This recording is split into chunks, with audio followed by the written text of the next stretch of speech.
Good evening and welcome to the October 21st, 2025 meeting of the Fitchburg City Council. I now call this meeting to order.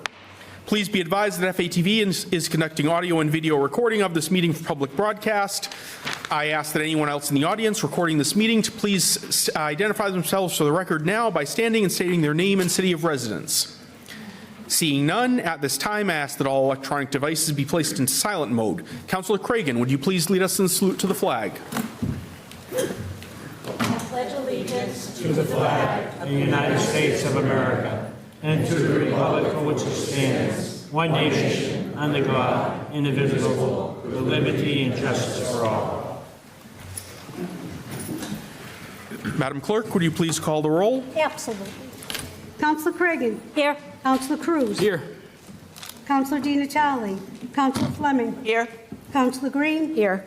Councillor Schultz. Here. Councillor Van Hazinga. Here. Councillor Walsh. Here. President Zarella. Here. Councillor Boschman. Here. Present. And Councillor Kuchar. Here. That's 10 members. Thank you very much. We have no one signed in remotely for public comment.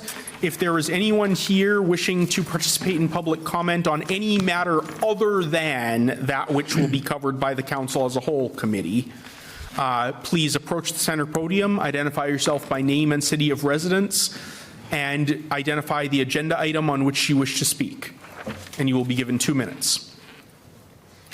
Seeing none, we have announcements. The next meeting of the Widowed Helping Widowed Support Group will take place on Thursday, October 30th from 4 until 5:30 p.m. in room 205 at the Fitchburg State University Recreation Center, 130 North Street. Kathy Boisvert and Bernie Schultz will co-facilitate the meeting. On Thursday, October 23rd at 6 p.m., the Fitchburg Historical Society will present a talk entitled Fitchburg's Factory Architecture by noted preservation historian Dr. Sarah E. Wormiel.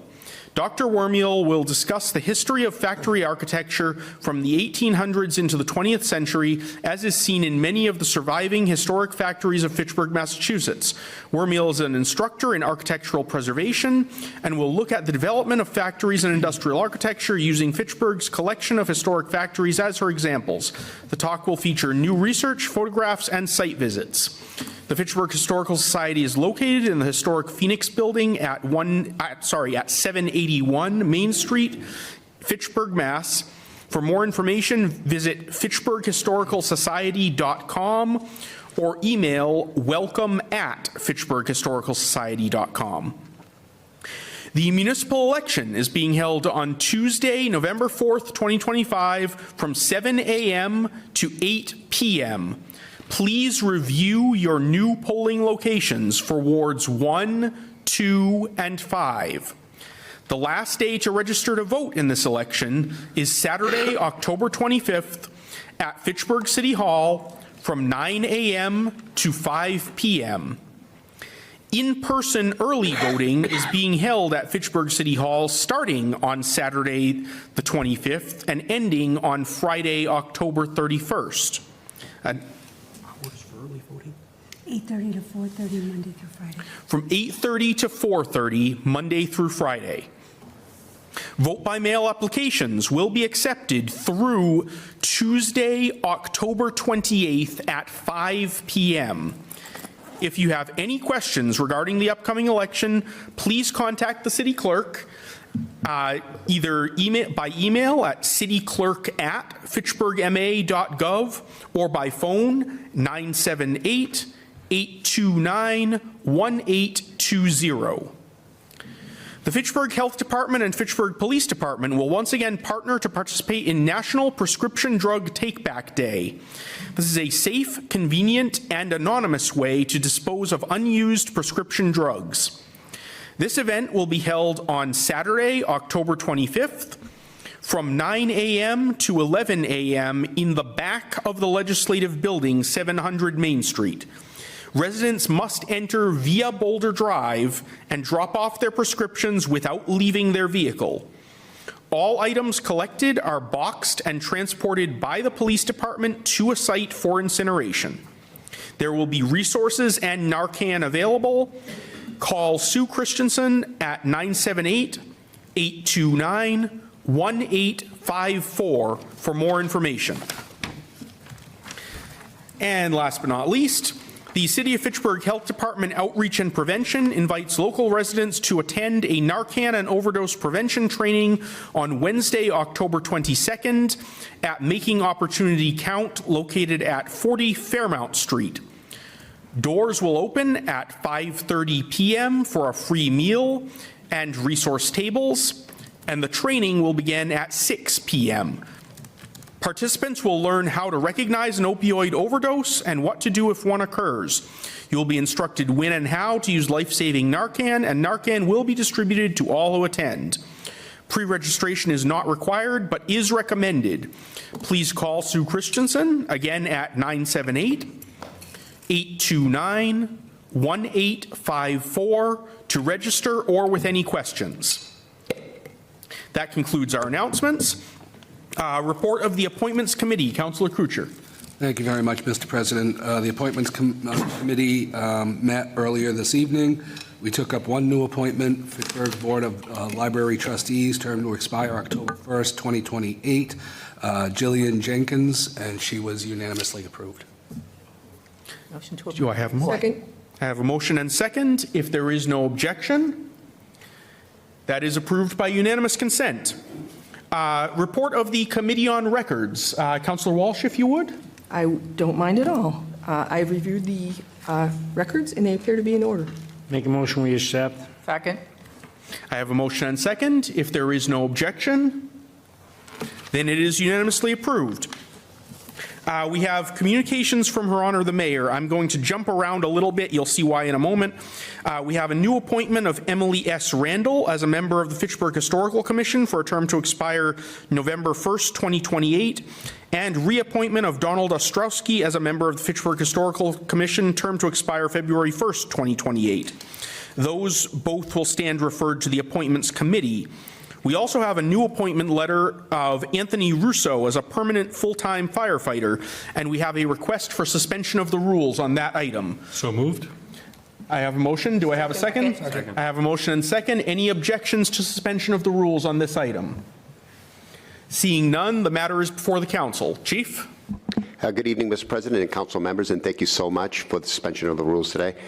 And also thank you for the opportunity to present our top candidate for the vacant fire position that I hope that we will vote into this evening. Our top candidate is Anthony Russo. Anthony will be filling the vacant position that was left by the retirement of Jude Lambert. Captain Jude Lambert retired on October 10th. Anthony is going to be a great addition to the Fitchburg Fire Department as he brings extensive experience in public safety. Anthony is a licensed EMT. He has worked for Woods Ambulance in Gardner and Lunenburg Fire. He has passed all of his background, physical and medical examinations, and is very eager to begin his career as a Fitchburg firefighter and serve our community. His hiring will maintain our staffing levels at 81. I'll be more than happy to answer any questions that anybody may have. Questions from council? Do I have a motion? Move to accept. Second.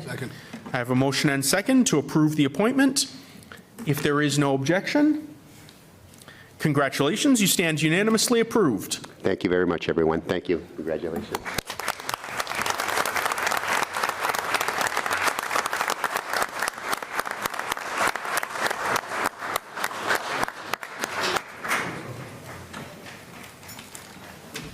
Where are we going?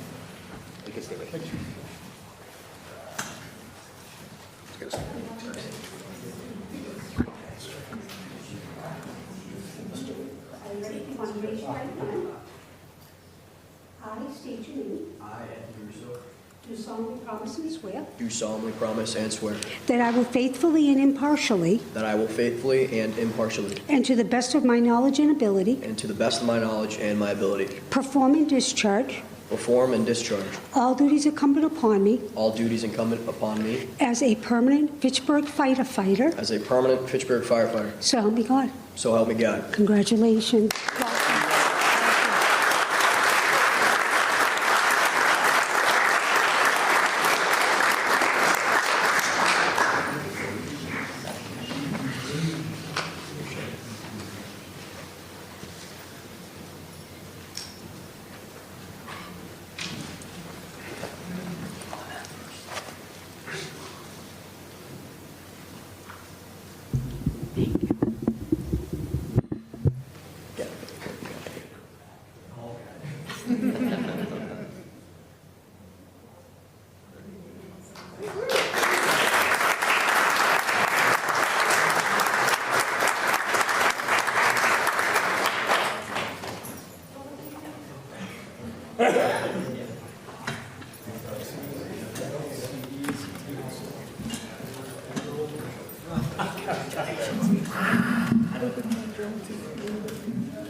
What do you say? Congrats. What do you?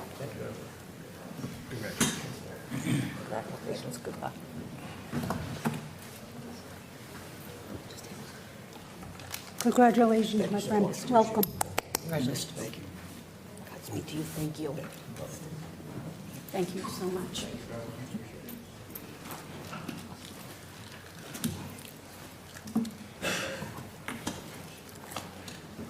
Congratulations to our new appointee. We additionally have 2 promotions to celebrate this evening. Of Lieutenant Robert DaCosta to Captain and firefighter Jared Roy to Lieutenant. Good evening, Mr. President, once again, and council members. And tonight, it's my honor to introduce to you in the city the top 2 candidates being promoted to fire captain and fire lieutenant. As special it is for me and the department, it's more special for the candidates as they put so much work to get to this point here tonight. And also for their families that have supported them throughout this promotional process. First, I'd like to introduce firefighter Jay Roy, who will be promoted to fire lieutenant. Jay Roy has been a firefighter with the Fitchburg Fire Department since 2015. Lieutenant Jay Roy will be working on Group 2, Engine 1, which runs out of our Summer Street station. And Jay is a lifelong resident of Fitchburg and active in the community. He volunteers much of his time for the Fitchburg Redevelopment Authority, where he is the vice chair. He's also gained vital experience in his 10 years as a firefighter, and this experience will most certainly help him in transition to his role as fire lieutenant. Secondly is Rob DaCosta, who will be promoted to fire captain. Rob DaCosta has been with the Fitchburg Fire Department since 2012. Captain DaCosta will be working as our dispatch supervisor and already has much experience in innovative ideas in this area, such as bringing forward computer-aided dispatch support into the cabs of the apparatus through grants that he wrote personally. Captain DaCosta also has a law enforcement background, which he utilizes this background as a member of our fire investigation unit and as a member of the District 8 Fire Investigation Unit, where he is a Squad 1 leader. We are not only fortunate to get his technical expertise, but also his professionalism and his dedication to the Fitchburg Fire and public safety. Again, I'm honored to present both Jay Roy and Rob DaCosta here tonight, and would like to thank the council, the residents of Fitchburg, and the mayor for all their support. Once again, thank you all, and I will answer any questions that you may have. Any questions? All right, we don't need a vote on this, but congratulations, and I will again ask that we clear the bench so that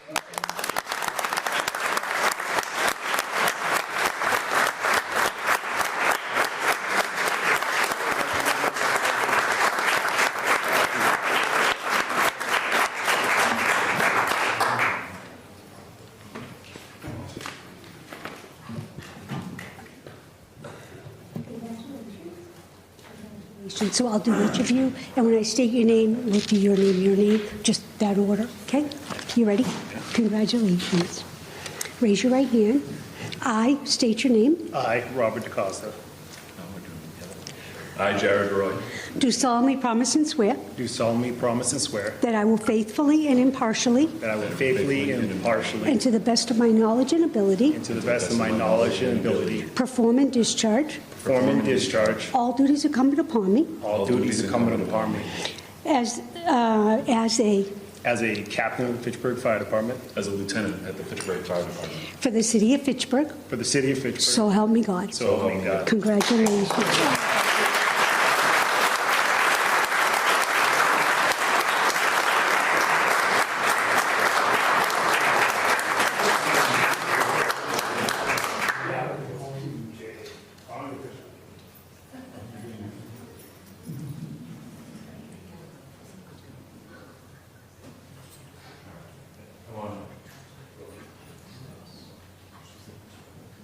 going to trust somebody else to take the picture.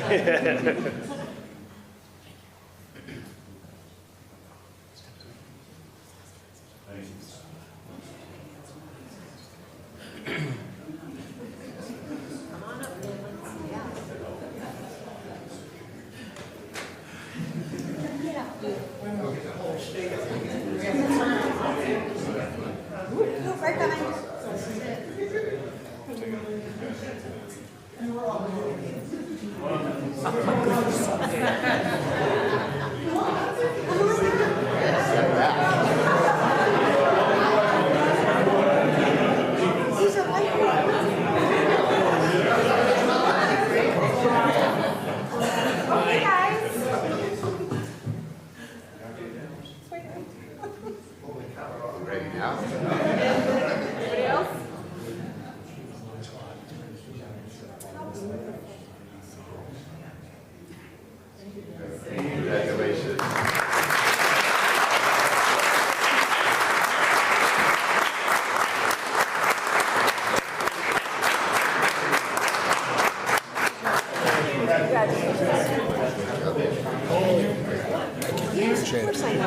Yes. I'm going to see you. Congratulations. Thank you. Congratulations. Congratulations, Chief. We're all back to work. That's what I like. Congratulations. Yeah, they're going the wrong way. Tell them. Thank you very much, Chief. Congratulations. No problem. Congratulations. I'm so happy. So proud of you. Congratulations. Yeah. Thank you. Thank you for serving. Can I have your bios? Write this up. How are you? Doing pretty going home, I think. Most of them are going home, I think. Congratulations. Everybody working is already there. Thank you, Chief. Is it home now? I think I gotta get a new thing, don't I? Let me go get a new thing. Give you my. So we're assessing Can't have that. Okay. regular. Excellent. Oh, okay.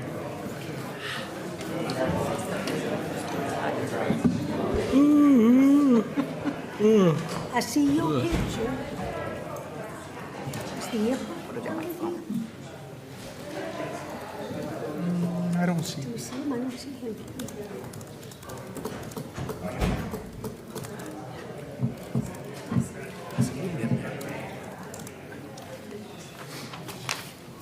He's big. It's gonna be broken. You can't hear when it moves. All right, I would now like to entertain a motion to recess the meeting of the city council and resume the meeting of the council as a whole. So moved. So moved. I have a motion and second. If there is no objection, seeing none, the city council will go into recess and will resume at the conclusion of the council as a whole meeting. We will proceed immediately back to the business of the full council. You take a 5-minute break? Sure, if there's no objection, we'll take a 5-minute break and then return to the full council meeting.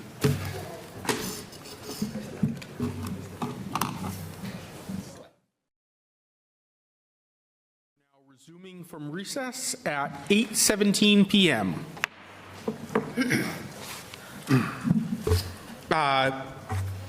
The next item on our agenda is a communication by Russell Cornelia Airport Management and Clayton Raymond, Chairman of the Fitchburg Airport Commission, on minimum standards for aeronautical activities and services.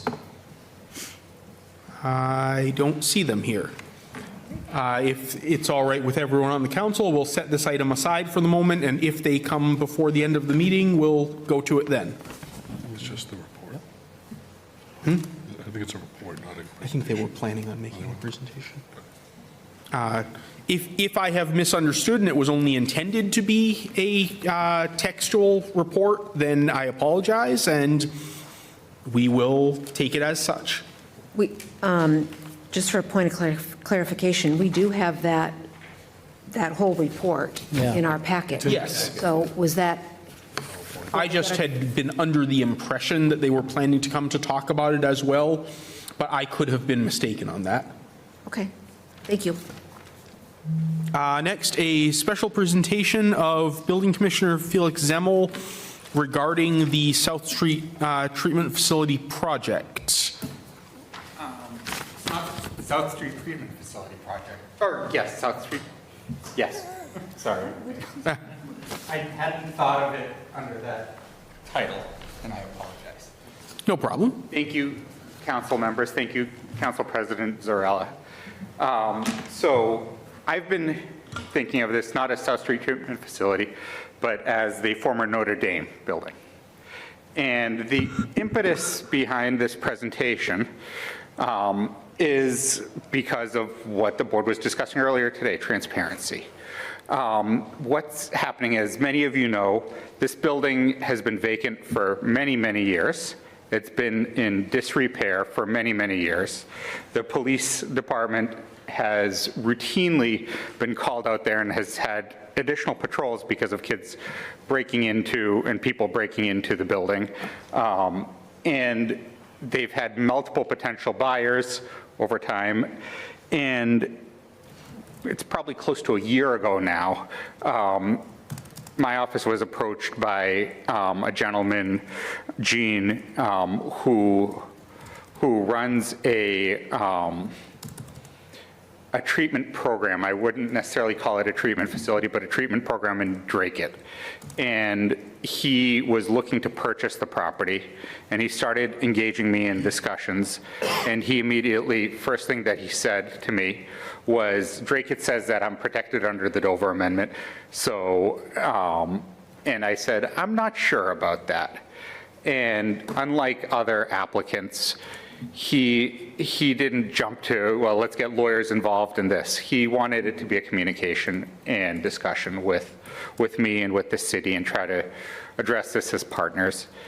And so I met with his architect and him a while ago. He still wasn't completely sure about what he was doing, and he filed a form of intent to get a formal zoning determination in March about what he was planning on doing. And it was an evolution, and we had many, many discussions to see if he did qualify under the Dover Amendment, and he provided me lots of documentation regarding that. And eventually he got me to a point where I said, okay, maybe you might, but I need to look into this more with the solicitor's office. And so I engaged the solicitor's office to get a determination whether this complied with the Dover Amendment. Why we're here. Commissioner, just for those who may not be aware, could you briefly explain what the Dover Amendment is? Yes.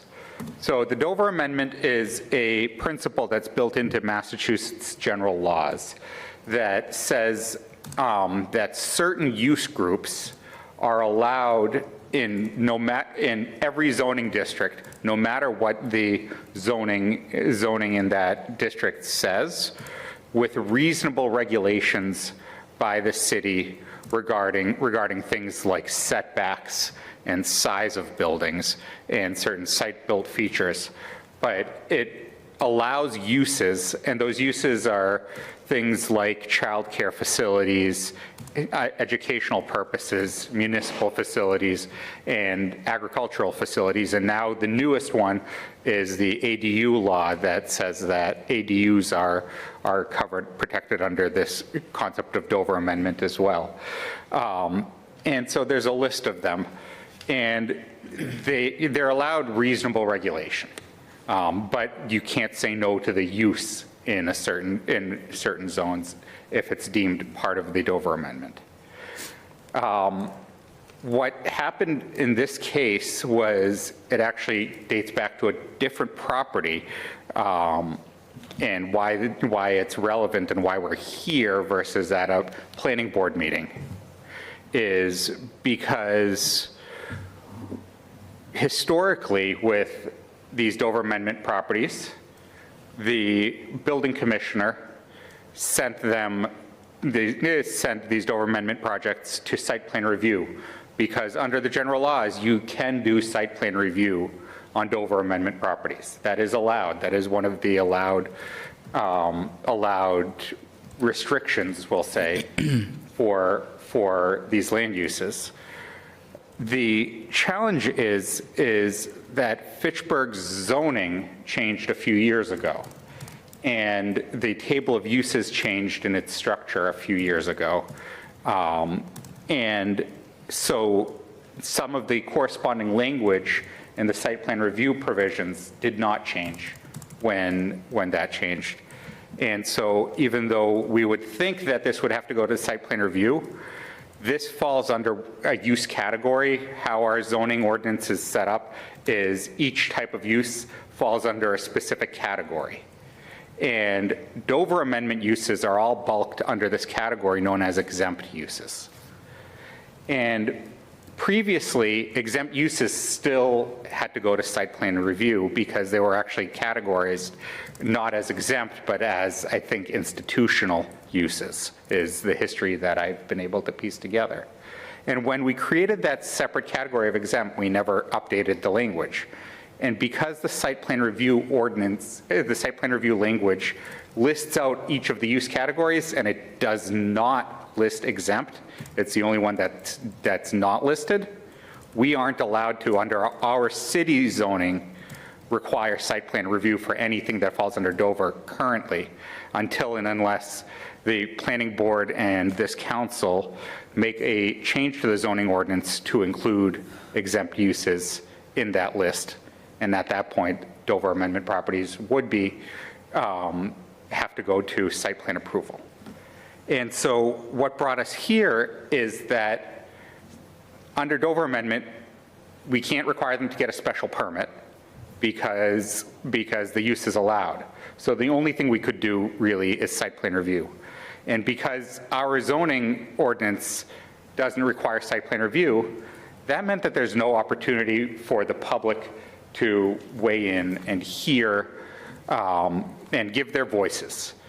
And from a legal perspective, I'm on solid ground to tell them, to tell this applicant, yes, you can apply for your building permits, you don't need site plan review, you don't need to go through the public hearing process.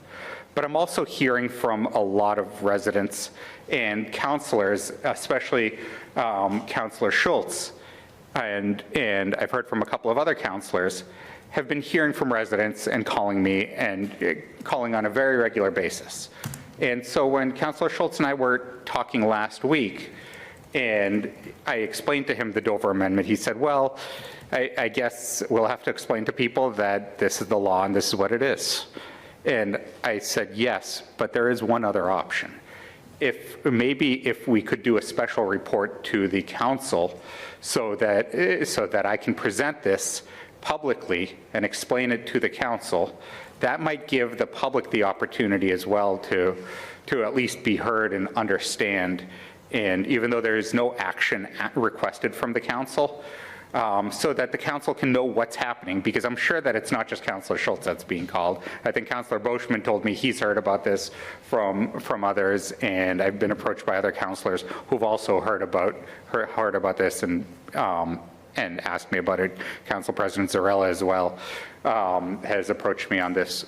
And so I felt like it would be best to get this and explain the situation in front of the council, just so that the council knows the zoning determination was only, the final zoning determination by my office was only issued today because I just received a formal recommendation and determination from the solicitor's office earlier today.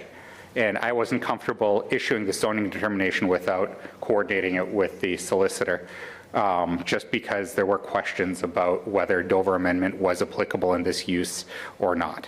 And what the solicitor determined was that this is really the case that is the most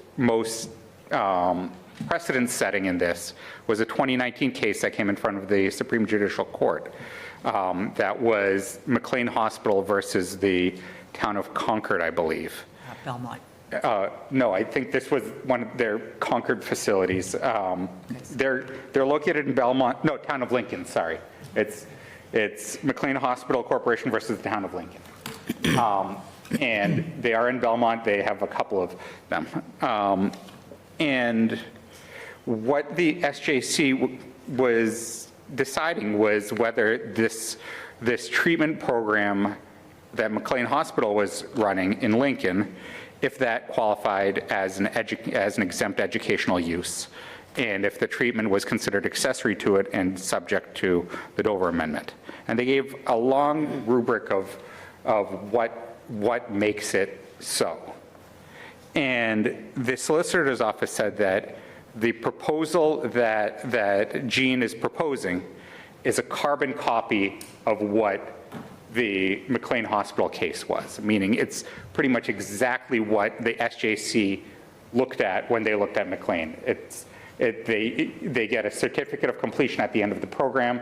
This program actually is, residential is only part of it, and I believe it's a lower part of it. It's a mix of residential and outpatient services, but it's very much education focused, and treatment is kind of accessory to that. And so when I found out that the meeting was happening, I also thought it might probably be good for the applicant, Jean, to be seen by the council, because he's taking over a property that's been abandoned for quite a long time, has cost the city quite a lot in resources with police activity and such at the site. And he's looking to be a partner with the community and have this long-term. And so I let him know that I'd be presenting tonight in case he wanted to come. He is here. He is here. I believe there are also some residents here, both supporters and opponents to this, who are here just to, I think, to hear. I know that this isn't a public hearing necessarily, it's a presentation by me, but so that people understand what the situation is and what's happening there. The owner is certainly welcome to approach the table if he wishes and introduce himself.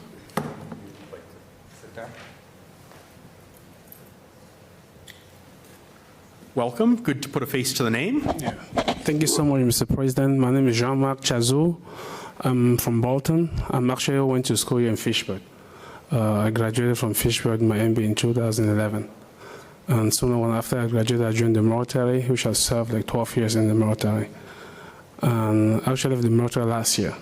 I'm planning actually to return because I do believe it's time for me to actually continue to serve the dear country I love so much. So again, thank you so much, sir, for inviting me, and thank you for all your support for what you guys do for the city of Fishburne. I am the president of Trinity Care Inc. We are an organization located in Lowell. We do have a similar organization in Draycote, and the facility has been in place now for 1 year, running tremendously fine. By the way, we actually, which maybe I might actually share if you guys, if they allow me to do so, some of the video coming from some of our residents for the outstanding job that the program actually, the service that you receive. So part of the program that we'll be running into the facility is a very intense, we use the Heseden Belfort curriculum, which is one of the best in the country treating people with substance use and mental health. So they have 5 groups today. It's very, very engaging. So they actually engage all day long. And by the end of the graduation, they also have to receive a certificate.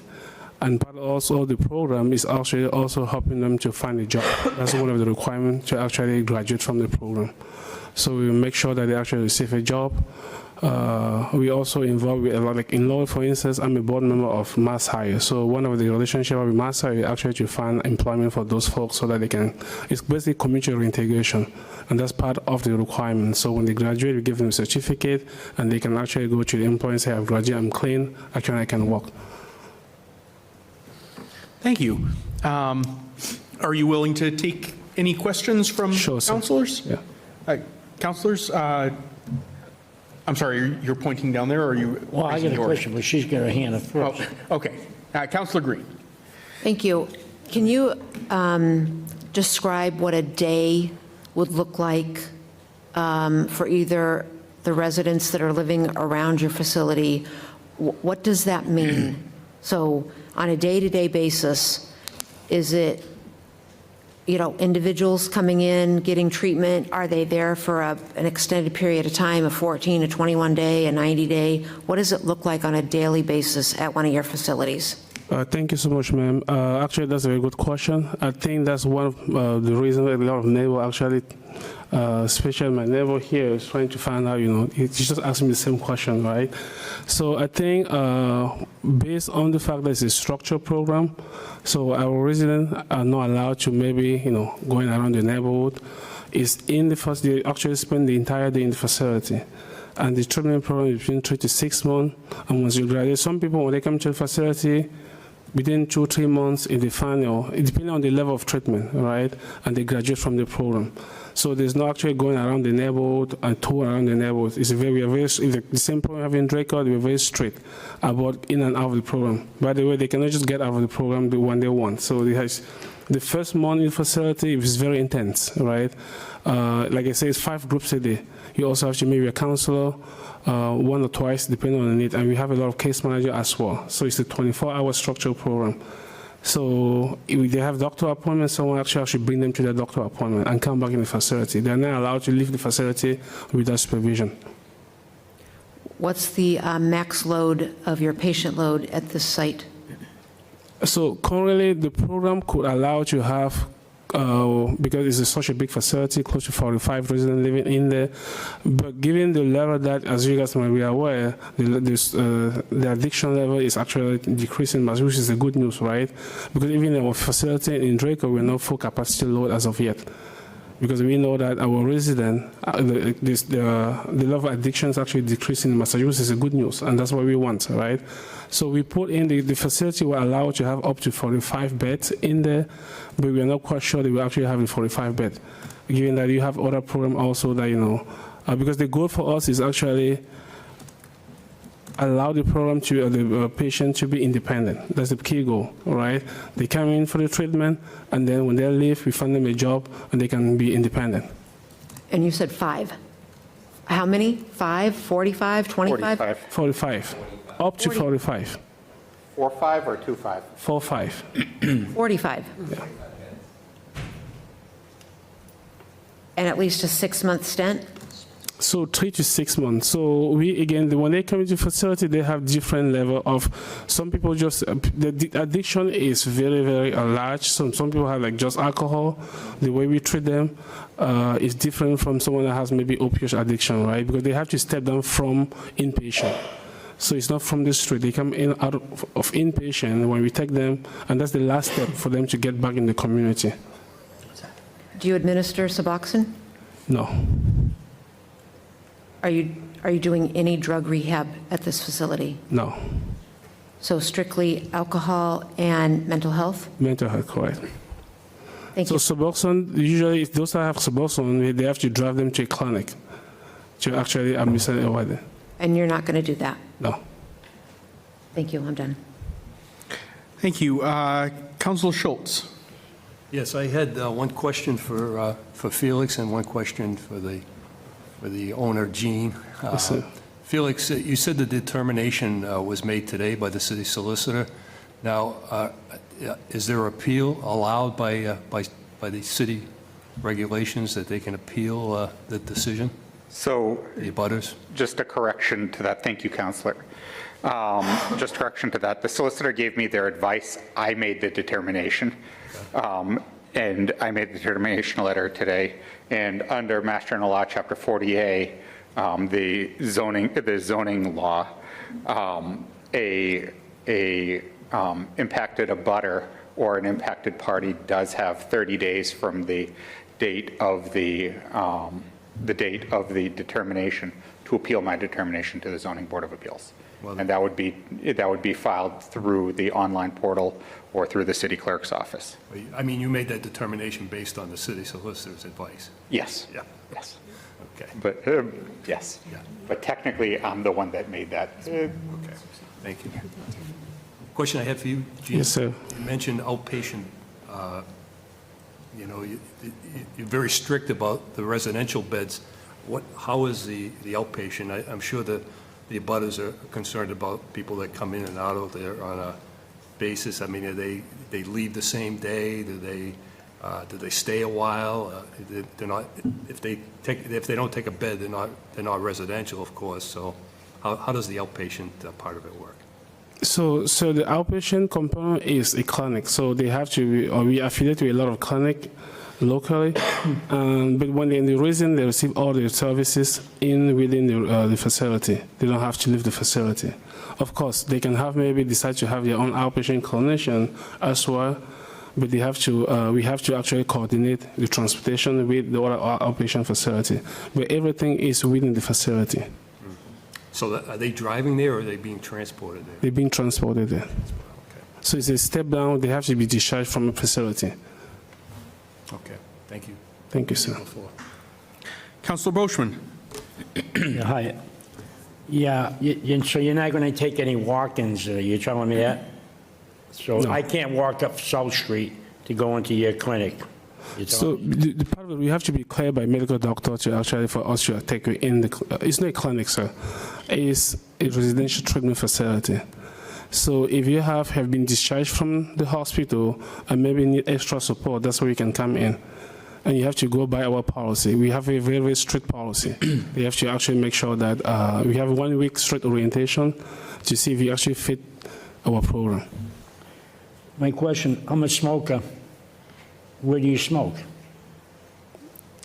So the facility, I'm not sure if we have a very large, there's a parking lot behind the building, which would actually have that kind of like, smoking area. We have a designated smoke area that, when you actually open the program, we doesn't know where to go to smoke. No, they cannot just go around to smoke. Now, you told the board that you got up to 45 beds. Do you have enough parking for 45 beds, for 45 people, plus the employees? So, residents are not allowed to bring a vehicle in facility. So that's how they're being transported into the facility. So now it's a 24 hours program. So we have like 3 shifts, like the morning shift, the afternoon shift, and the one-night shift. So every shift usually have like between 8 to 10 staff on shift. And I think the facility has enough parking to accommodate those 10 staff per shift. My question, what's the question?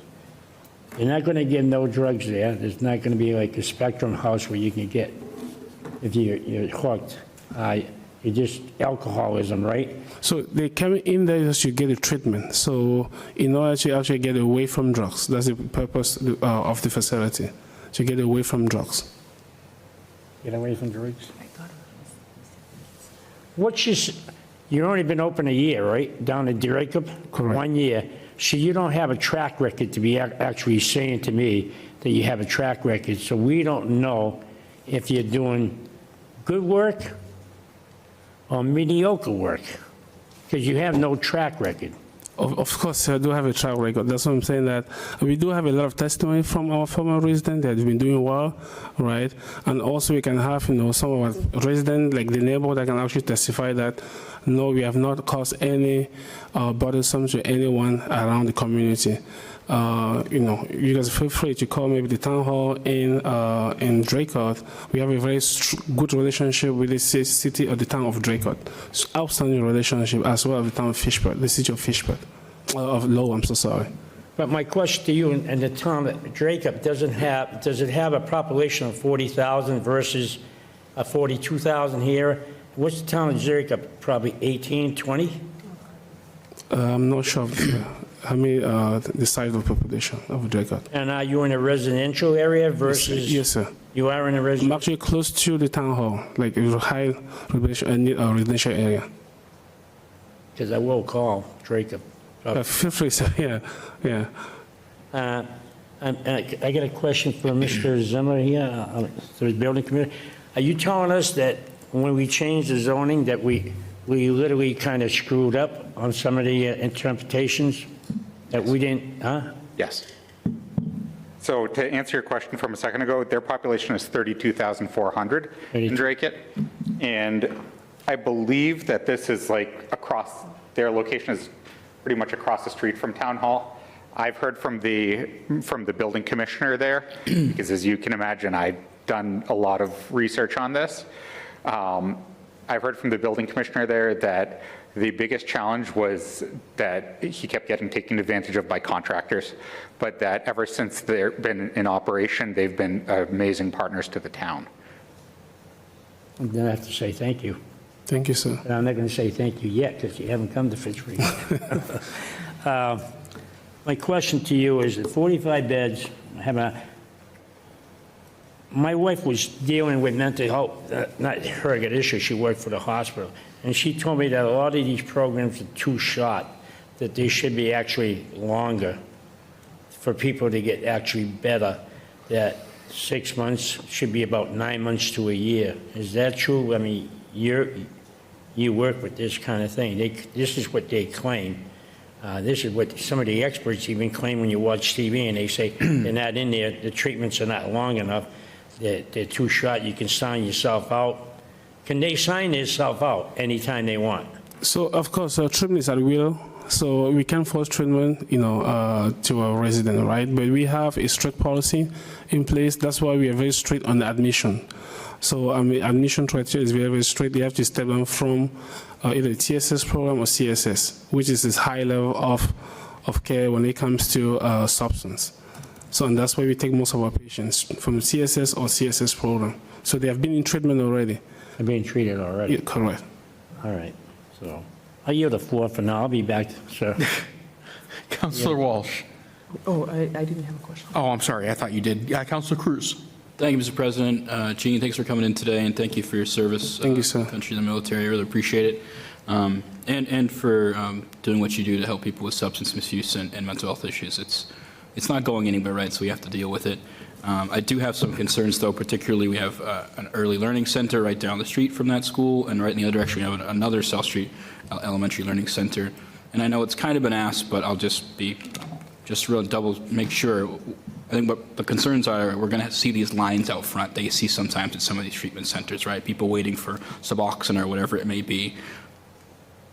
But it sounds like even with the outpatient stuff, the outpatient work, there's no lines, there's no people waiting outside, there's no loitering out front waiting to get their medication. Is that what we see in Drake at your other facility? No, so again, it's a residential treatment. Everything is in the facility, not outside. So, and even going out to smoke, they have the schedule. All right, it's not like they'll be actually just sitting in front of a building all the time. It's a very strict, you have a very strict policy when they come to how the program is actually run. So they have like 4 smoke time a day. So, and they have to go to the designated smoke area, and someone has to escort back in the building because the facility will actually be we have some security measure that in order to access the facility. It's encouraging to hear that the inpatient, it's no unsupervised. No, it's supervisor, 24/7. 24/7. Correct. But you're still doing outpatient work, right? So people come daily? Or? No, it's not outpatient work within the residential facility. There's no, so there's no daily people coming in for medication? No. Okay, just wanted to make sure. I think that's it for now. Thank you, Mr. President. You have the floor. Thank you, Gene. Thank you, sir. Thank you. Councillor Cregan. Thank you.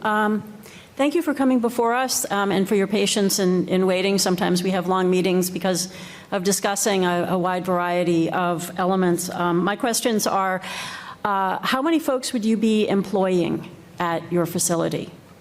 So we are aiming close to 30 people, and our focus will be actually to hire from, most of our staff actually be from Fitchburg.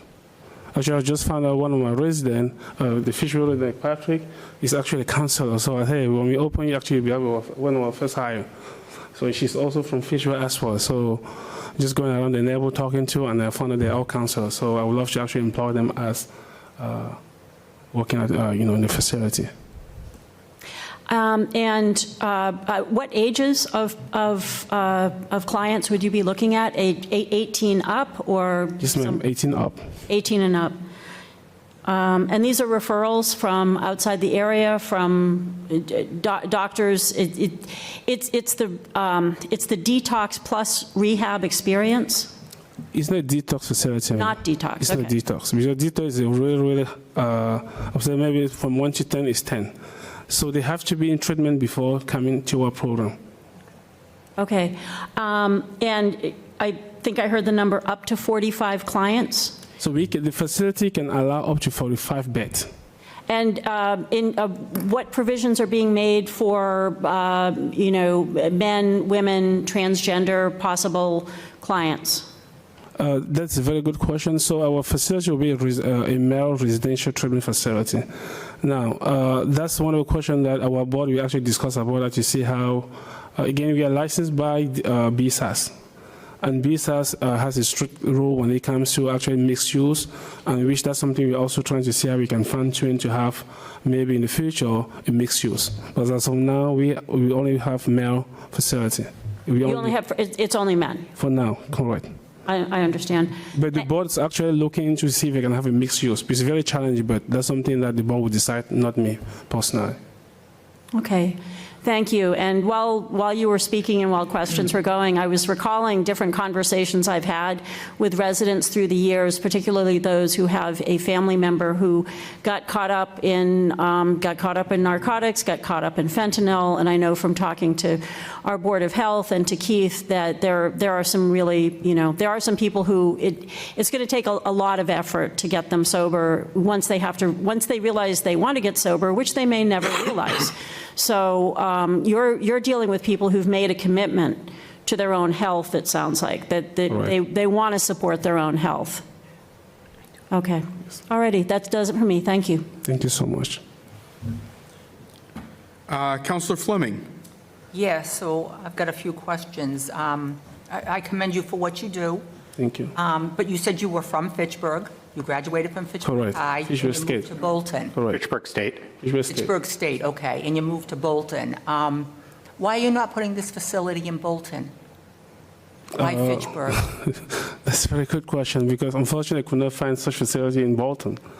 Again, I'm trying to give back to the city that gave me my bachelor and my MBA. And that's the reason I actually came in Fitchburg. Well, we seem to be a melting pot for these type of facilities, which are much needed. And the fact that it's going into a neighborhood is what concerns me, because we have schools in close proximity. And not only that, it's going to bring the property values down of the people living. This is not my ward, but it concerns me just the same.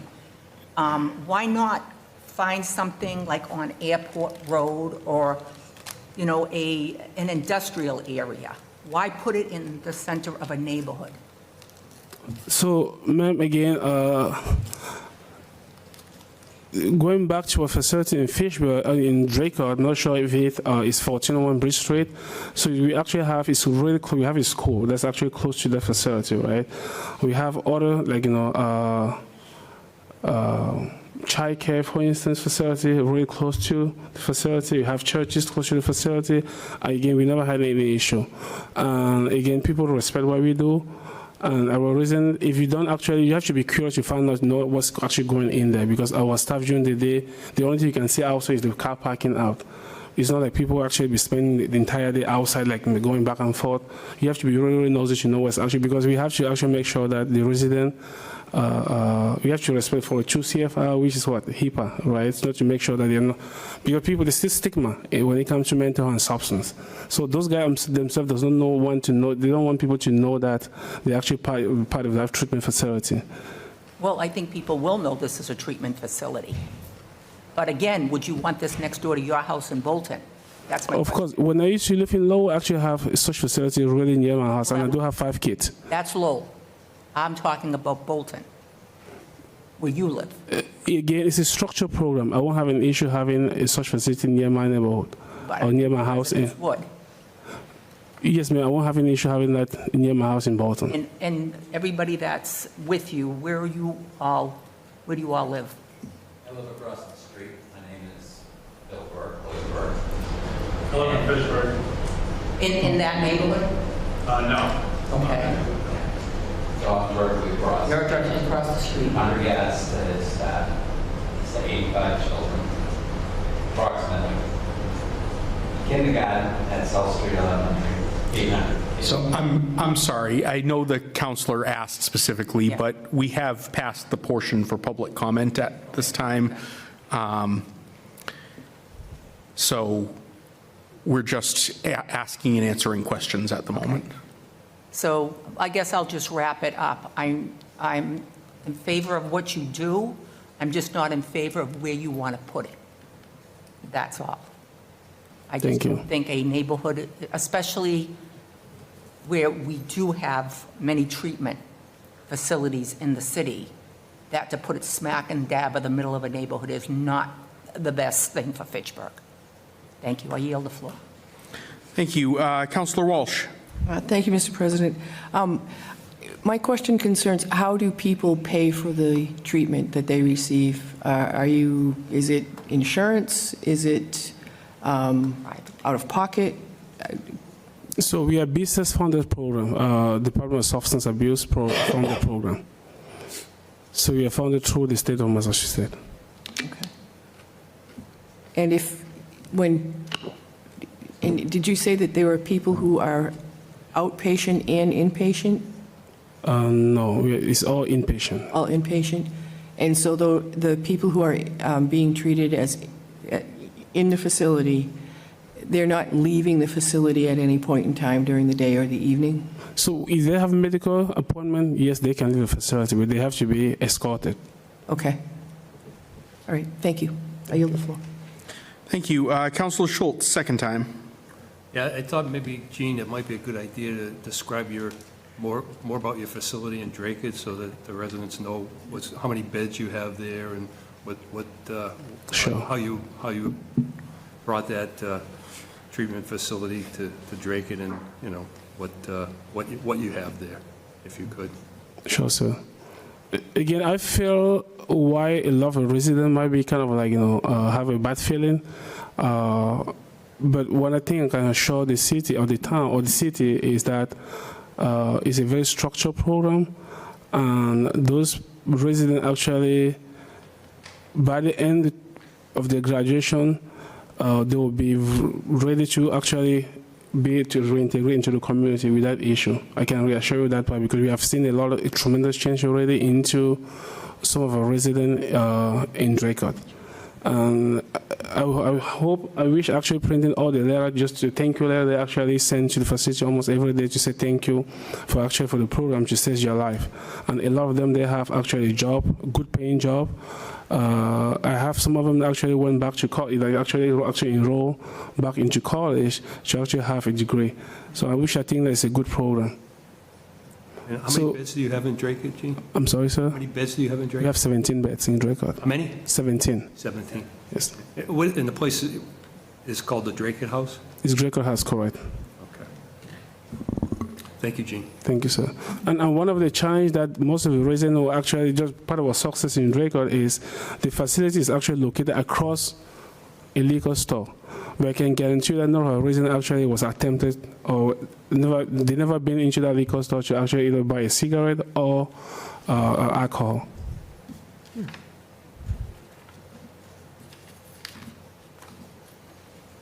All set? Yield the floor still. I yield the floor. Thank you. Thank you. Councillor Green, second time.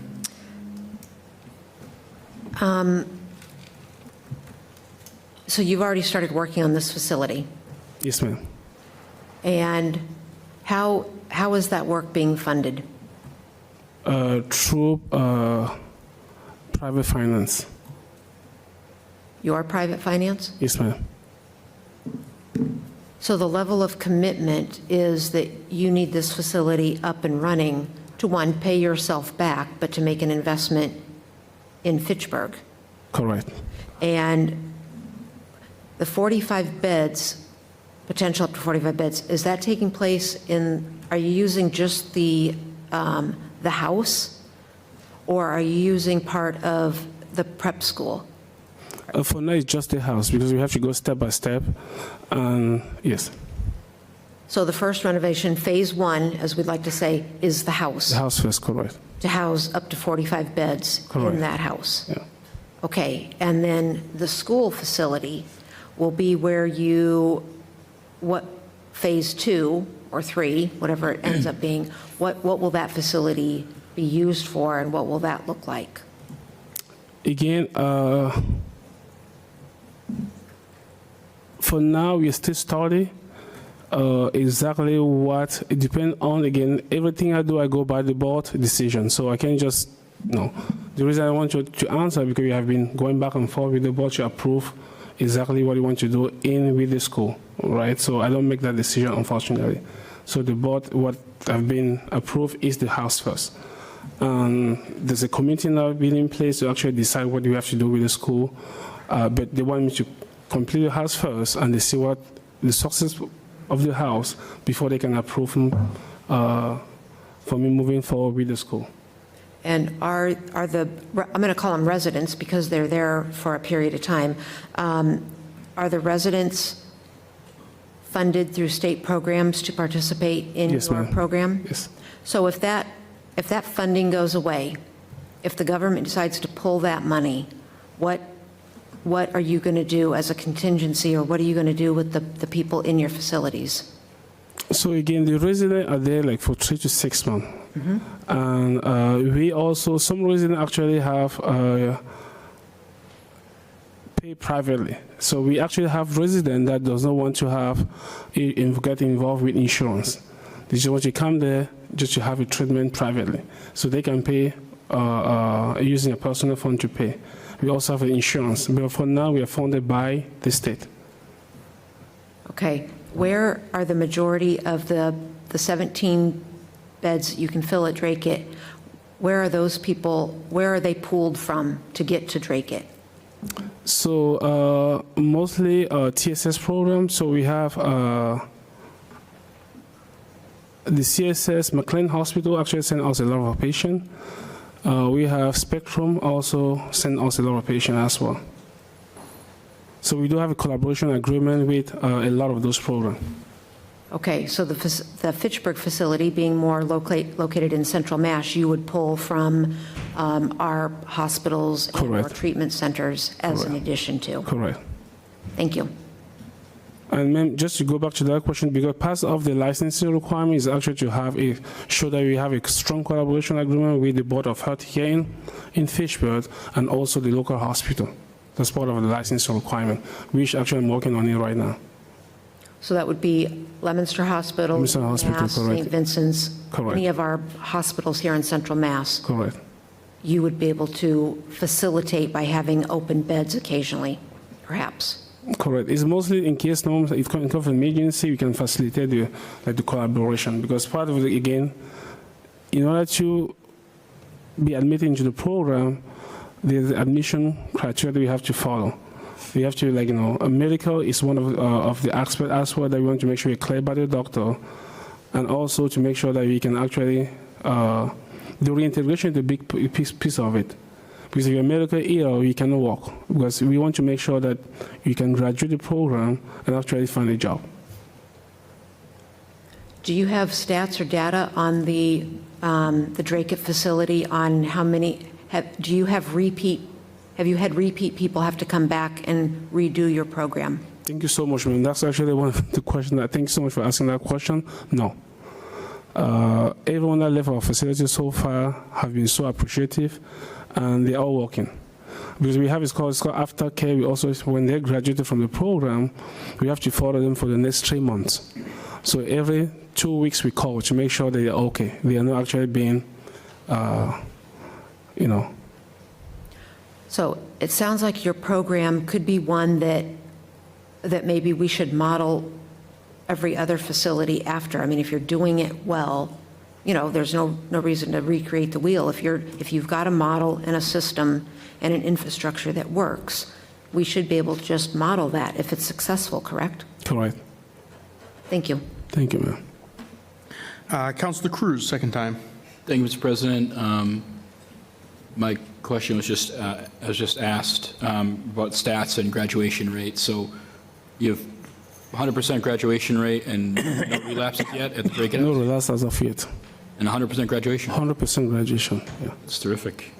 That's great. So that was my question, and I just have one more for Commissioner Zemmel.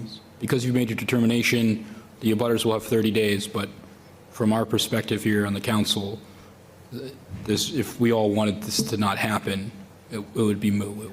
We don't have a choice. Could you repeat what you're asking? It's not like we can vote this. We can't vote this down at any point. Correct. Right. Correct. There's no action being asked by this council or. And there can't be any, right? Correct. Right. That's what. Correct. The use is allowed under Dover Amendment. It's more limitations about parking, about landscaping, stuff like that, where dumpsters would go, where the smoking area would go, that could be under site plan approval if our zoning allowed for it. And just because I realized that I led to the confusion because I was confused in the beginning, I'm the one that said outpatient, because I thought they also had an outpatient component. That might have been what we were discussing for the academy space, but it sounds like they're still working on that. So I apologize for that confusion that I may have caused. No worries. Thank you, Commissioner. I had the same concerns as the gentlelady from Ward 5. There's it's a neighborhood, a lot of young kids. There's 2 schools right there. That's a bus route. You know what I mean? Buses go up and down South all day long.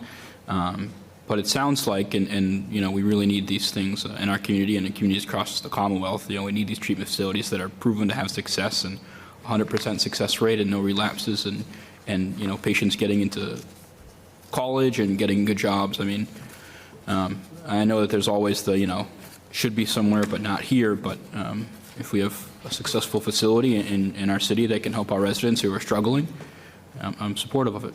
Thank you, Mr. President. I yield the floor. Thank you. Councillor Cragen, second time. Yep, just a quick question. How do you facilitate the transition from your facility and the rehabilitation they've received back to the mainstream world, back to where they live? How does that what does that transition look like? Thank you for the question. So before the graduation, we have to make sure that they have employment. And that's one of the key requirements, because if we know that if you don't have employment, the temptation to go back into where they were before is high. So, and that's why we actually make sure that they actually can have employment. For those that cannot have employment, so the education piece is also one of the things that we also make sure that for those that want to go back to school, we can enroll them into the school, because the big part of the program is case management, which is our case manager are very engaged into making sure that for either employment or they find something to occupy them when they graduate from the program. And I think I heard you say that you call your graduates like every couple of weeks after graduation, and so far you have seen a 100% success rate with Correct. no recidivism? No recidivism, ma'am. That's an astonishing number. I don't think I've ever talked to someone in your line of work where they had that level of success. To what do you attribute the 100% success? Is the structure, because from day one, I'm sorry to say that we don't play game. So they know that if you belong to the facility, you have to actually abide by our policy. And the curriculum we use is very, very intense. The first month is, there are a lot of groups they have to attend. We actually burn that down with the material that we actually put it within. Actually, maybe Patrick, as a councilor, you can talk more into it. There are a lot of groups that they have to be part of. So imagine you have 5 groups a day, right? It just keep them busy. And it's Monday to Sunday. Every day they have groups. So they're really, really busy. And one thing also that we actually to get them involved is, and as we're getting them discharged, after 1 month, we have to go out with call recovery coach. You go in the community, and we're trying to let you by yourself, and someone will be monitoring to see actually how you'll be acting.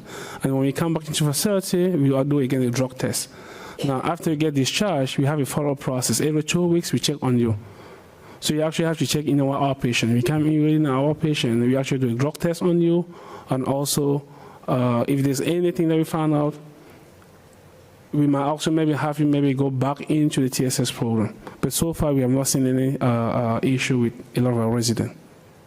Will you be taking clients from the courts?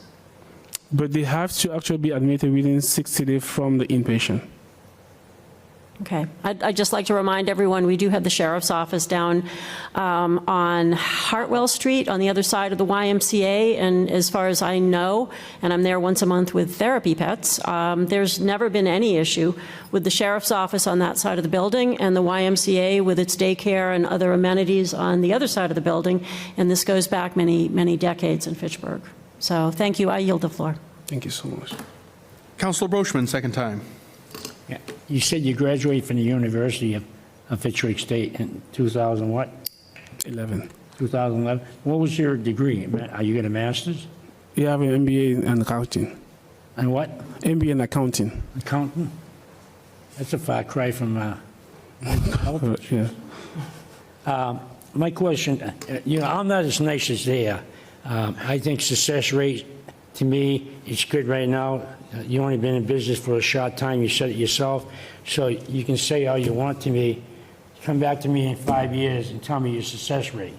Right now, you do it, you go every 2 weeks and you say, I want you to take a drug test, and you call me up. But how long does that treatment stand for? I mean, is it from now to eternity, or it's got to be a deadline? Because Johnny over here is not going to be working for you in 5 years if he finds another job. That's true, sir. So Johnny's going to say, I'm going to go somewhere else, and he doesn't really care about Joanna here, because he's going somewhere else to make more money, you know what I mean? So how long do you keep up with the treatment? Because it's almost like a program that I saw on TV one time. They start off and they call up every 2 weeks to see how you're doing, like a coach would. You say yourself, a coach. And then all of a sudden, it just goes by the fairway, but you leave a phone number, you can always call up for help if you need it. So how long do you do it for? You talking about aftercare or? Yeah, aftercare, you're telling me. And how old are the people that come into your client? Is it from what age to what age? Is it from age 18 to above. 100? 18 above. What? 18 above. 18 and above. So Yes, sir. right now, what's the average age? I would say like between 25 to 55. 25 to 55? All right. So the ones that are in their 40s or 50 must already have a job. Is that correct? Yes. So they already do? Yeah.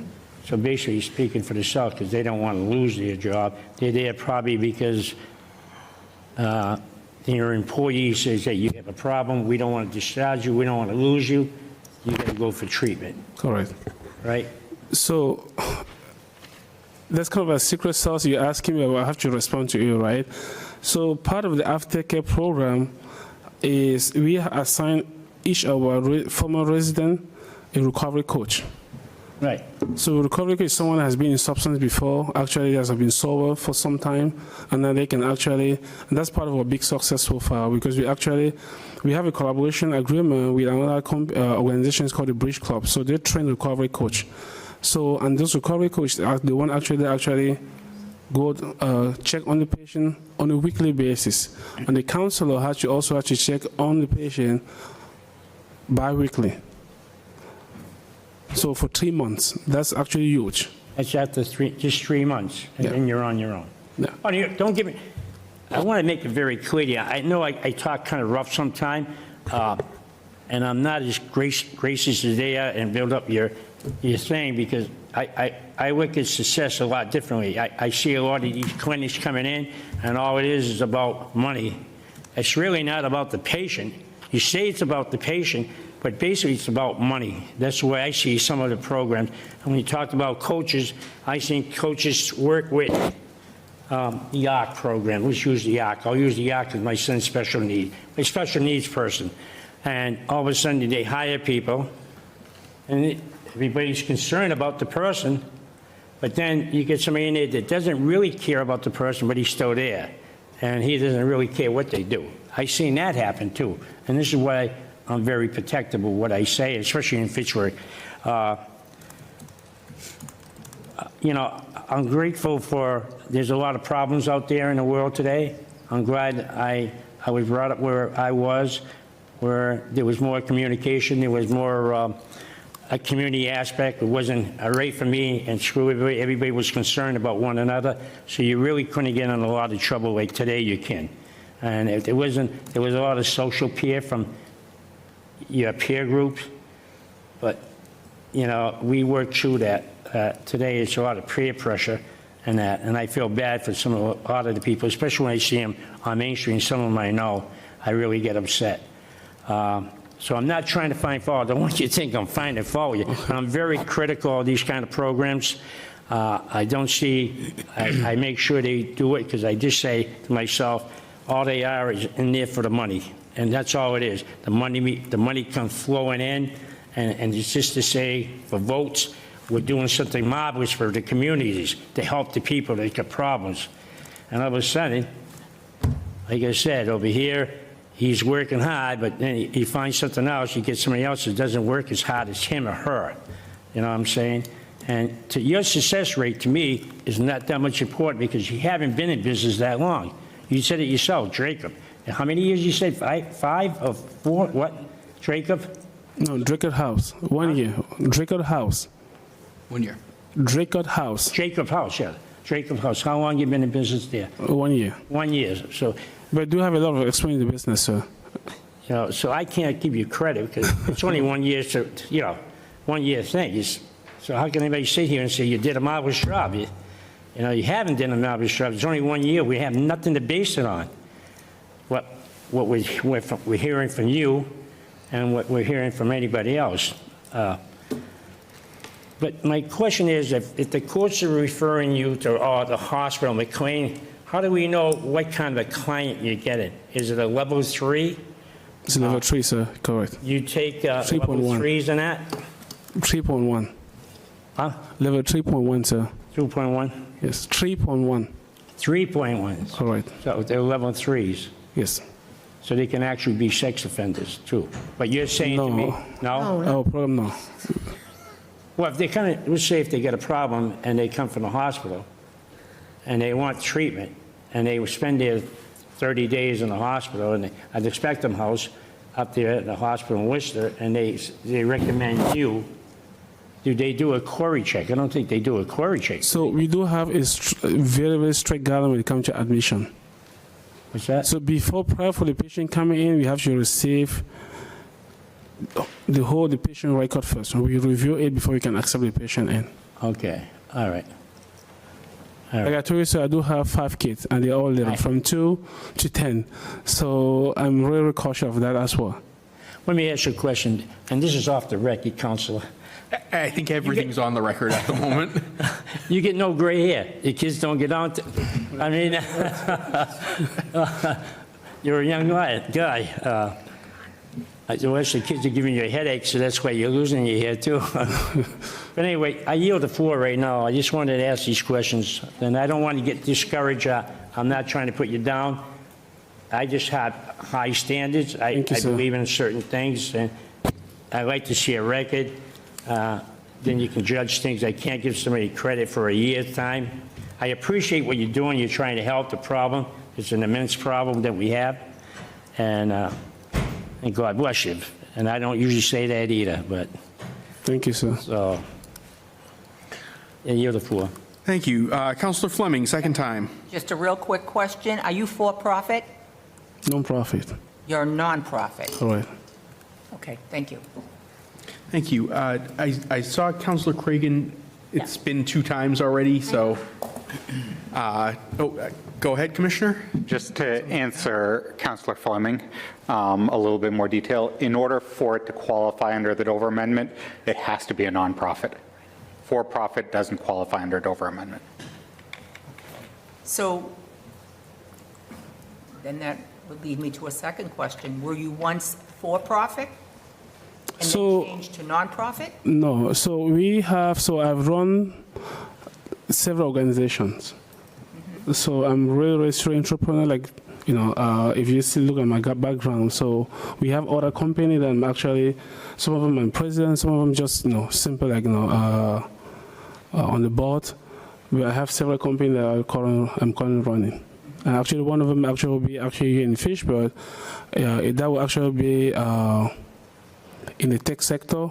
I don't want to release it right now, and that will actually be very, very big for the city. But I don't want to release now, very, very big for the city.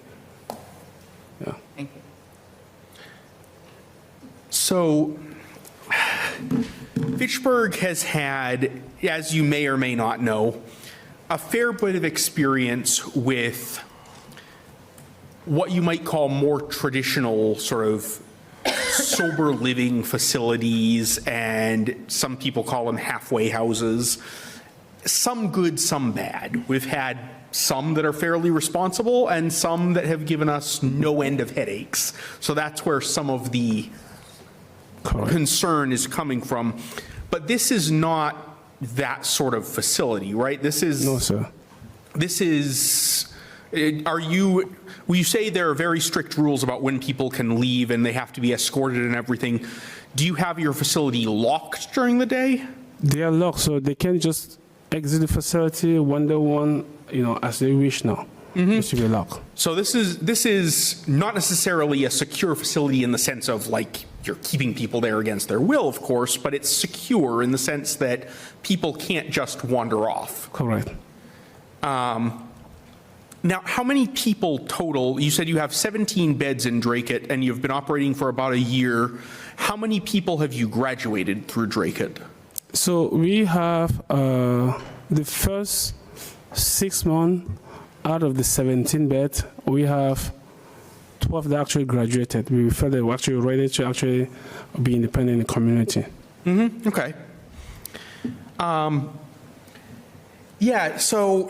And then as of last week, we have, I would say 22 that actually graduated successfully from the program. Excellent, excellent. Right, so I guess where I'm getting with this is I've seen the bad facilities as well as all my colleagues have. In some cases, I've directly dealt with them with constituent complaints and so forth.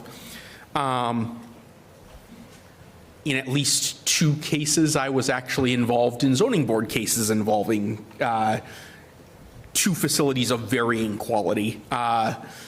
So I'm familiar with the concerns, but what I'm seeing here is a very different sort of scenario. Not people who are just sort of pinky promising, hey, I'm going to live here and I'm going to be clean, but I'm going to come and go freely and I'm going to do whatever I want and drug test if you can catch me, as we've seen with some of these, with some of the more shoddily run facilities in the city. This strikes me as a very thoughtfully constructed program.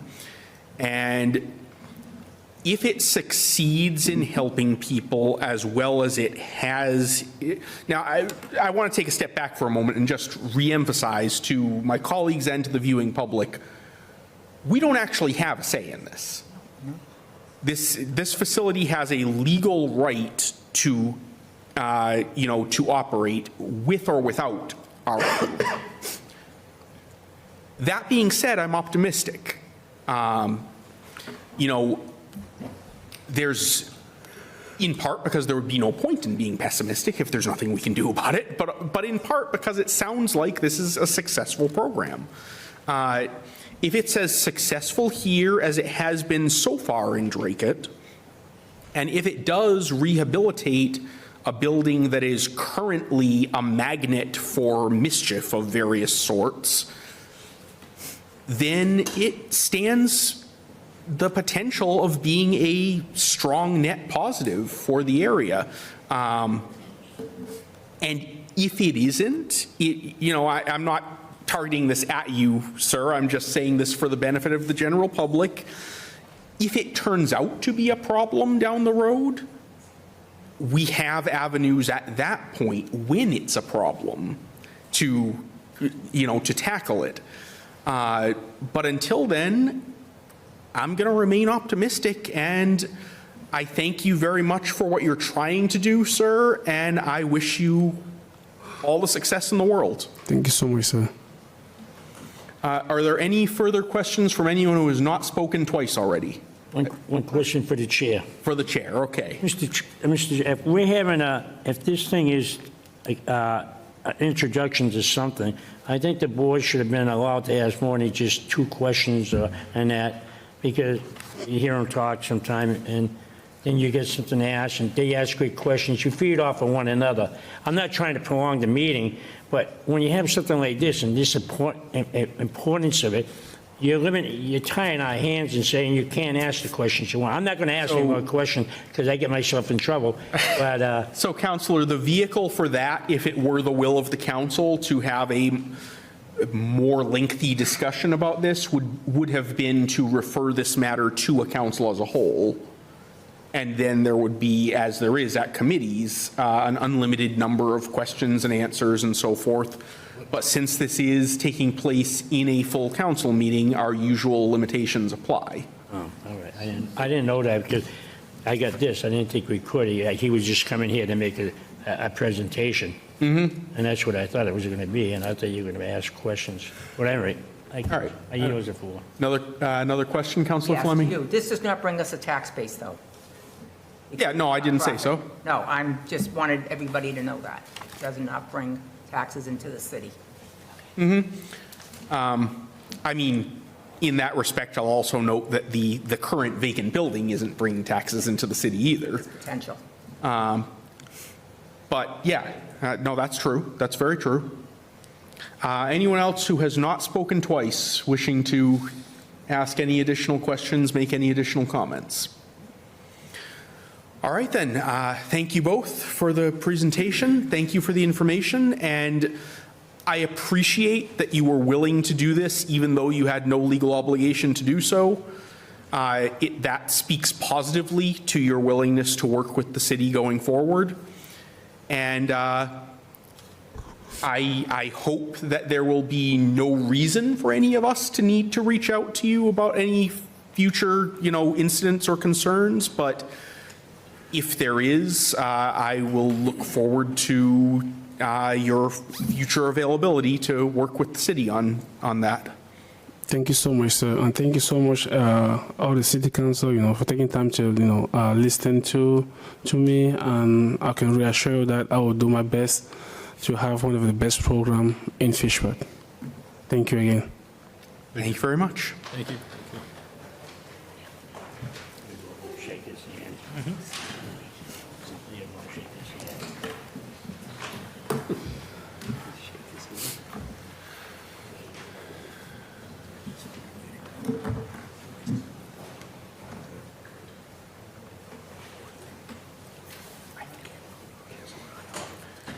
All right.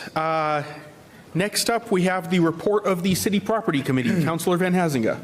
Thank you, Mr. President. The City Property Committee met tonight, and it took up 2 items.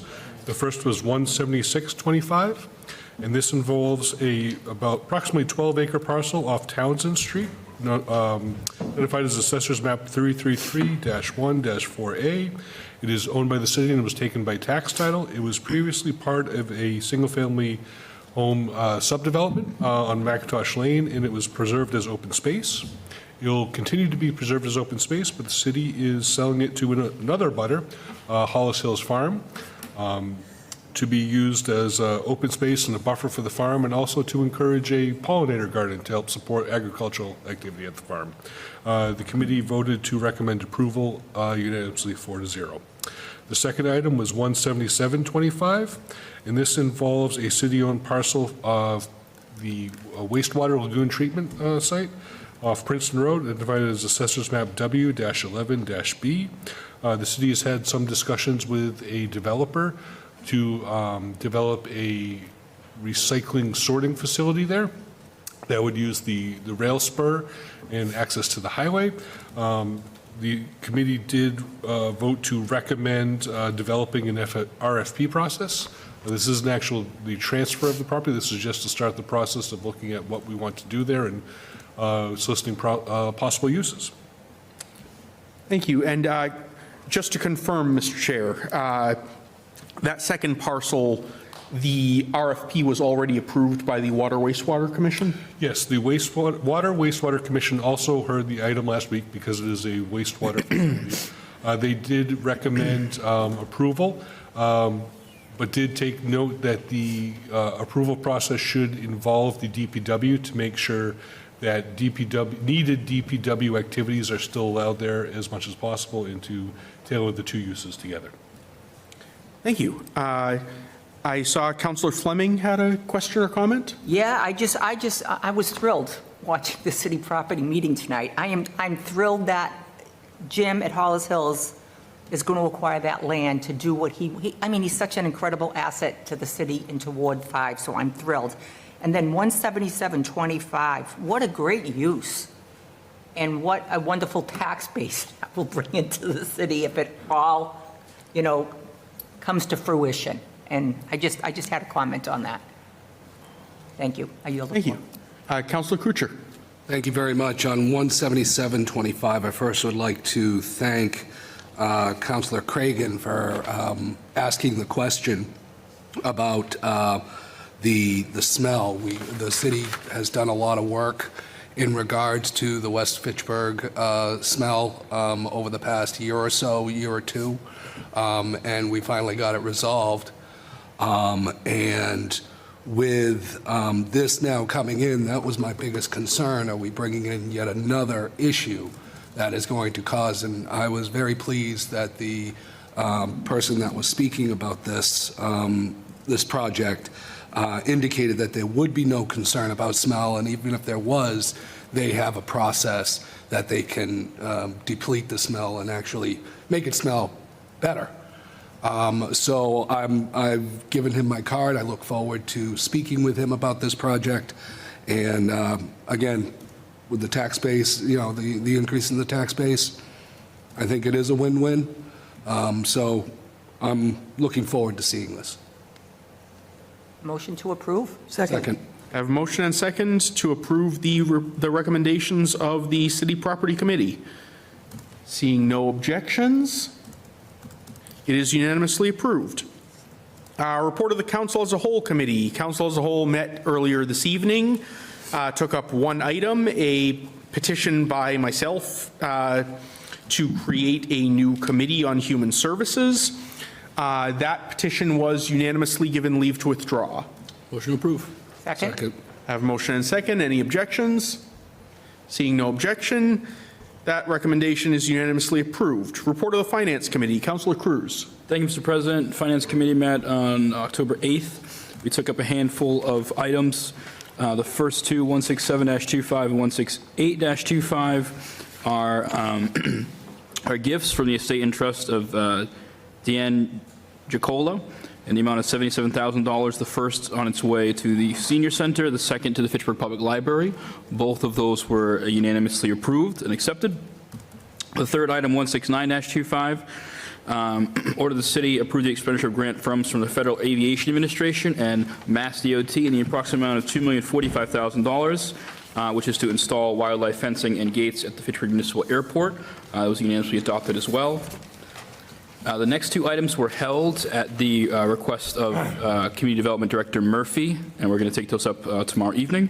Moving on to 172-25, this is a labor negotiation, 2 years labor negotiation, 2-year contract, from the previous year and this upcoming year, in the amount of $28,900, charged against reserve for other municipal purposes and credited to a number of departmental accounts. I can read them off if people would like, but essentially these are one-time payments, and they do not increase COLA or salary increase, anything like that. These are one-time payments that the clerical unions accepted. Moving on to 173-25, order that there be hereby is transferred the sum of $1,700 from water personal services overtime to water personal services clerical. Likewise, this was one-time payments. And the final 174-25, order that the City of Fitchburg hereby raise and appropriate the sum of $29,495 crediting police vehicle replacements. Chief Giannini came before us, and essentially this vehicle is for towing. It carries a lot of munitions and things like that to trainings, so it needs to be able to tow. They had put in initially the vehicle was going to cost almost $70,000. Chief Giannini was able to find a used vehicle for considerably less, just under the $30,000 you see there, and that was unanimously adopted as well. Mr. President, it's my understanding that there may be councilors who would like to take 167-25, the gift for the Senior Center, and do that separately out of the report. Is that? Yes. That would be me. The gentlelady from Ward 5 would like that. So if you find it appropriate, Mr. President, to entertain a motion for every item except 167-25 to approve the report. Motion on that, on those items? I'll make that motion. Do I have a second? On the motion. I have just a moment, Councillor. I have a motion and second. On the motion, Councillor Brochus. I just want to point out 16925. The only reason I asked that, I want to make sure they understand that we're not paying no money on that $2 million. It's a grant paid by the federal government, Mass DOT, so for the fence. So it didn't cost the city a dime. Correct. All right, just wanted you to know that. Anyone else? Councillor Green. On 17225, the labor negotiations, the amount that we see after each one, 3,400, we'll just use the assessor's office. Is that for one personnel, or is that for everybody in the department? It's for one person. It's for each 2 years, $850 a year per person for the 2 years.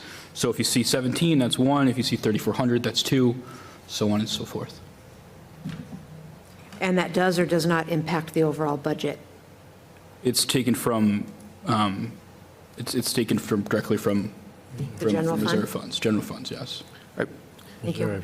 Reserve funds, excuse me, reserve funds. Thank you, I'm done. Thank you. I have motion and second for all items excluding 16725. Do I have any objection? Seeing no objection, it is unanimously approved. 16725 is before the City Council. Make a motion, we accept. Second. I have a motion and second. On the motion, Councillor Fleming. Yes. The only reason I'm bringing this up is when Amanda stood before us looking to have the new personnel put in the kitchen using the grant money, she specifically said that she would not use grant money because they don't own the building and would not put money towards the building.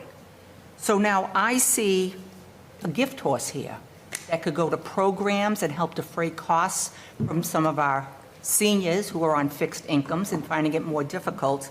But she's going to take that money to work on the building. So I will be voting no on this because the fact that she wouldn't use grant money, but she'll use this money bothers me. Okay. Councillor Van Hazinga. I think just a point of clarification, because I sit in on the Council on Aging meetings. This is a gift to the senior center. What you're talking about before are formula funds that comes from the state, which is designated to support programming. So there are guidelines about how that formula funding money can be spent and used. In my discussions with this, I would refer to the senior center director for more specifics. But the gift is, there's more leeway about what it could be spent on. And there was a lot of discussion at the most recent Council on Aging meeting about what is the most appropriate way to spend this money. And there was some frustration that the city hasn't kept up the building, and it's no longer just for the senior center. It does house other agencies as well. And they do very much look forward to more support from the city in maintaining that building. It's a very large and old building, and it needs a lot of work, but they do recognize that if they want to continue to use it, they cannot have bricks fall on residents' head coming in.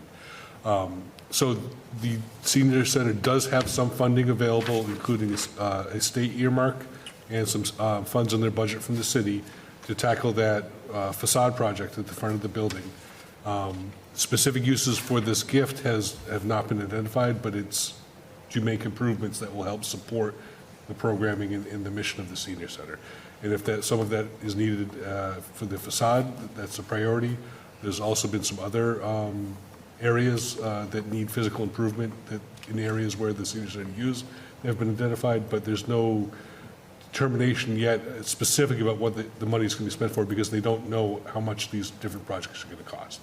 So it's going sort of as a reserve to tackle projects as needed to make sure that they can serve seniors in Pittsburgh as effectively as possible. May I? I yield back. Just, yeah. Go ahead. So that was not explained to us when discussing that position, and that's not what she said. She said that she won't use grant money because she does not own the building. Quote, unquote, those were her words, maybe not exact, but basically that was the premise. And I think grant funding should go for that purpose, and maybe not to fund a position. And this money should benefit the seniors with programs and discounts and things like that. So I appreciate what you're saying. I just feel that there's a disconnect there. So I yield the floor. All right, anyone else on the motion? All right, all in favor? Aye. In opposition? One in opposition, motion carries by a vote of 9-1. Next, we have orders finance. We have 18225, order that the City of Fitchburg approve the transfer of $27,500 from election personal services, election workers, to election expense voting equipment for the purchase of a high-speed scanner. We have a request for suspension of the rules on the basis that this could potentially affect the current election if we pass it quickly. So moved. Do I have a second? Second. I have a motion and second. Any objections to suspension of the rules? Seeing none, the matter is before the council. Make a motion. Madam Clerk, just a moment, please. I'd like to give the clerk a chance to introduce the petition. Oh, I'm sorry about that. I want to explain. So Betsy and I, we did not have a preliminary election here in Fitchburg. Betsy and I went and helped a brand-new clerk that was a town clerk and went to the city of Medford. And it was his first preliminary election. And we go, because I've always learned things when you go to other locations. And what we learned in Medford is they have a high-speed printer. It's 27.5. But the state auditor's office, if you're using it solely for in-person early voting and vote by mail ballots, which is new mandates they put in, we can put in for reimbursement. So where we didn't have a preliminary, and I've got the money I would have used on my election workers in there, we can pay, you have to pay for it. Show that it was for voting purposes, and we're only using it for voting purposes, and then the state auditors will reimburse us in the general fund.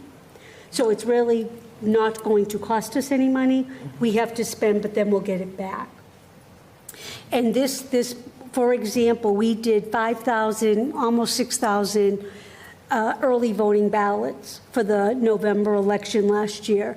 And it took us and our budget 4 days of employees putting in those one ballots, just like you see at the polls, for 4 days.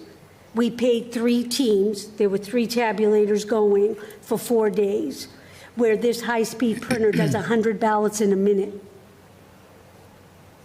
So it's not the 1, 2, it's 100 in a minute. So we really need that because we've made a commitment that we're going to keep our voting the same for every election, because every election is important to Fitchburg. And with in-person early voting and vote by mail, we can advance all those ballots very quickly. Make a motion, we accept. Second. I have a motion and second. On the motion, Councillor Kuchar. Just a question. How reliable is the scanner? Just one moment, just as a formality. Is the maker of the motion willing to withdraw temporarily for a question? Go ahead. Appreciate that, Mr. Bowman. All right, so go How ahead, Madam reliable Clerk. is the scanner? I'm sorry? How reliable is it? Very reliable. It's the same thing, you put because you're taking the discs out of the tabulator, that within each tabulator is the disc that does the tallying, and you now are just moving that disc into the high-speed tabulate printer that takes that number and processes them all through. Okay, So well, it's- when I say how reliable is it, I mean, if you're shooting 100 through at a time, you know, Oh, it's on target. They did it all day in Medford, and he advanced deposited his ballots 4 days, and they were always on. And we would still verify our tapes and what the tapes say, and make sure the tape's saying what we just put in there. Yeah, we always have to verify what the tape in the tabulator said versus what we did. I'll make a motion, we accept again. All right, I have a renewed motion. Second. I have a motion and second. Any objections? Seeing none, it is unanimously approved. Thank you very much. We have several other finance orders. If there is no objection, I will waive the reading of those, and they will stand referred to finance. We have an ordinance 18825 regarding the election of a Board of Health chair. That will stand referred to Legislative Affairs. And we have 18925 Unitil to petition to relocate a pole That will, I'd like to entertain a motion to set that for public hearing on November 5th. I have a motion and second to set 18925 for public hearing on November 5th. Any objections? Seeing none, that passes unanimously, and that concludes our business for the evening. Councilor Cruz, you had something? Yeah, Mr. President, would it be appropriate to remind the residents about the vote coming up on November 4th, since this is our last city council meeting until then? Absolutely. I would be happy to reread that announcement. Thank you for reminding me. The municipal election is being held on Tuesday, November 4th, from 7 a.m. to 8 p.m. New polling locations for wards 1, 2, and 5. In Ward 1, the polling location is moving from the Knights of Columbus to South Street Elementary, or South Street Early Learning Center. Ward 2, the polling location is moving from St. Joseph's Church to Rheingold Elementary. And Ward 5 is moving from Rollstone Congregational to Crocker Elementary. The last day to register to vote is Saturday, October 25th at Fitchburg City Hall from 9 to 5 p.m., 9 a.m. to 5 p.m. In-person early voting is being held at Fitchburg City Hall from October 25th through October 31st. And what were the hours? 8:30 to 4:30. From 8:30 a.m. to 4:30 p.m., Monday through Friday. And vote by mail applications will be accepted through Tuesday, October 8th at 5 p.m. October 28th. I'm sorry, thank you. October 28th at 5 p.m. If you have any questions regarding the upcoming election, please contact the city clerk by email at cityclerk@fitchburgma.gov or by phone 978-829-1820. Do I have a motion to adjourn? Thank you, Mr. President. Vote, vote, vote. Get out there. All right. High-speed scanner to get Seeing no objection, we are adjourned.